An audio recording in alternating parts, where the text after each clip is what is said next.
Merci, Monsieur le Président, de me donner la parole. Je remercie votre juridiction dans toute sa plénitude, le parquet avec toute sa plénitude. Le micro. Je remercie Monsieur le bâtonnier de l'Ordre des avocats de la Guinée.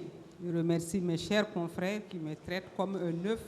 Je suis devenu un enfant gâté en territoire guinéen et je veux pouvoir bénéficier, je prétends pouvoir bénéficier de cette manne pour pouvoir présenter les arguments, les questions que je formule vis-à-vis de M.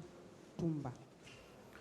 Excusez-moi, maître, il y a le greffe qui vous demande de répéter votre nom. Oh, voilà, je suis maître Antoinette Nongoba Ouedraogo. Je suis avocat inscrite au barreau du Burkina Faso.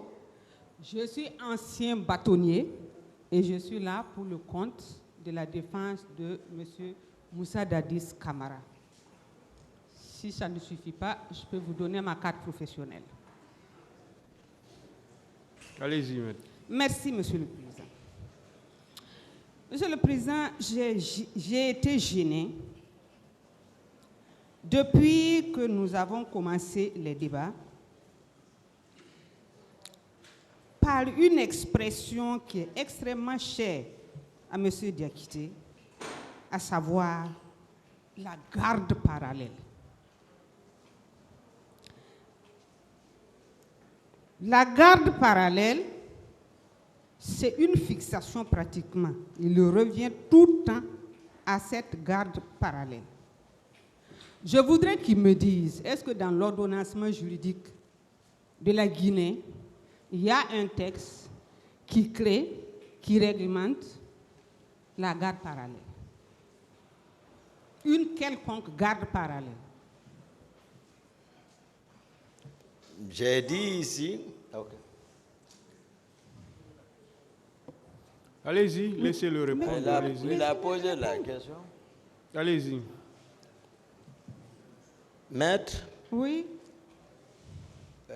Si vous m'avez suivi au même moment que tout l'auditoire, le tribunal, j'ai dit, c'est moi-même qui ai nommé ces hommes qui ont absorbé le salon et qui,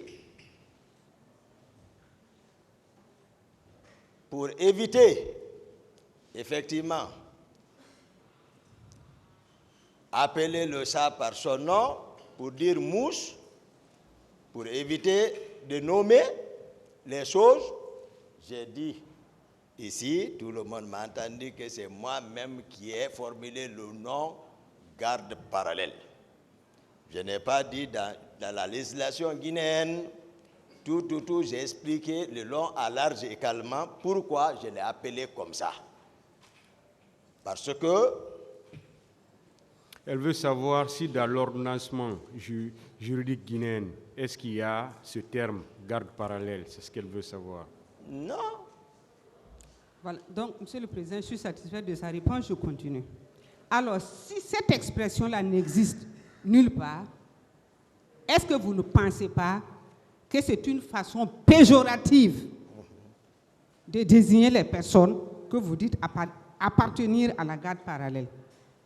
Et c'est pas ça seulement parce qu'il faut que ça existe dans la législation du pays pour que ça soit appelé. Mais dans la législation du pays, le coup d'État n'est pas mentionné dedans.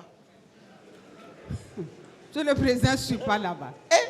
On parle de la législation, mais le coup d'État également n'est pas écrit dedans. J'ai demandé un concept. Est-ce que ça existe? Vous avez dit non. Je suis satisfait. Le coup d'État existe dedans. C'est bon. Hein? Voilà. Je dis simplement, est-ce que ce n'est pas une façon péjorative de désigner des personnes en disant que ces personnes-là font partie de la garde parallèle? Et si vous voulez que je vous définisse ce que c'est que le mot péjoratif, je vais vous le définir afin que vous me compreniez. D'accord.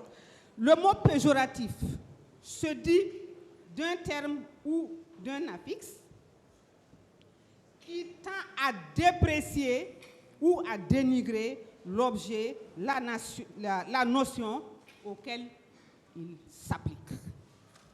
D'accord. Ce n'est pas ça. Moi, j'ai dit ici est un amphi. Donc, c'est donner et recevoir. Donc, mais, comprenez-moi, maître, dans quel cadre j'ai évoqué ça. Effectivement, c'était une préoccupation pour moi. En tant qu'aide de camp, devant ceux qui étaient là officiellement, et que d'autres viennent s'ajouter sans que officieusement. Donc tout de suite, puisqu'il ne recevait aucun ordre de moi, rien, le président est commandant du régiment, peut-être c'est pour cela, mais les personnes qui étaient chargées à la coordination de ceci, dans la même enceinte, j'étais obligé, comme aujourd'hui, garder un nom quand même pour les appeler, pour ne pas que j'oublie. Mais ce n'est pas péjoratif. Ce n'est pas un mot péjoratif. C'est loin. Monsieur le Président, vous prenez la mesure de la réponse qui m'a été donnée. Je ne vais pas faire de la polémique.